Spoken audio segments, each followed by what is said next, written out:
And is the evidence that it's 12,000 years old just based with the alignment of the sun, or is there other evidence? No, there's other evidence as well. There's material from that time that have been found at Serpent Mound, but archaeologists consider it to be irrelevant to the date of Serpent Mound.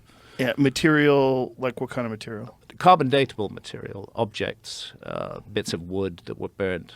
People were there, people were doing stuff.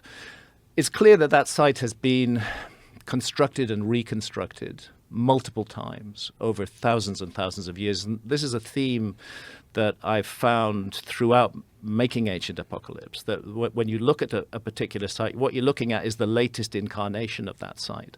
But the site itself has been sacred for millennia, and it needs repair, it needs renovation, particularly if it's an earthen mound like Serpent Mound. And so that is a theme that does seem to be repeated even under modern accepted archaeological understandings of ancient sites, like the Parthenon and the Acropolis. Well, less so.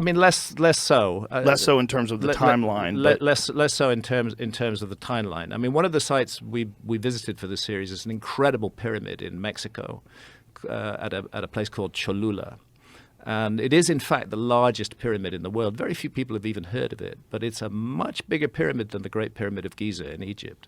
It's not as high, but its footprint is massive. So it's a huge, humongous thing sitting there on the ground. And it turns out that inside it are 4 other pyramids that were built on top of what we see and what we see now.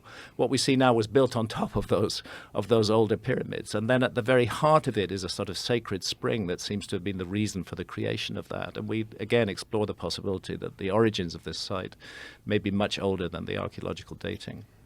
So how long did it take you guys to do this series? Well, to be clear, it was the series is me, and it's me making it, but Randall plays an incredibly important role in the series. Randall and I are comrades in arms. We're working together against the mainstream to bring an alternative point of view. And Randall is the star of episode 8, and episode 8 is the episode where we bring the whole story of the ancient apocalypse together.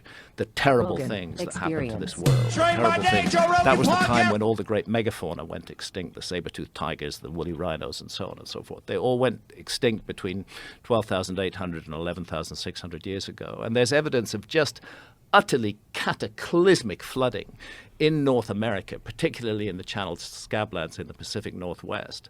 And that flooding came off the ice cap, and something made it come off the ice cap really, really fast. And Randall has just devoted years of his life to studying this mystery, what really went on there.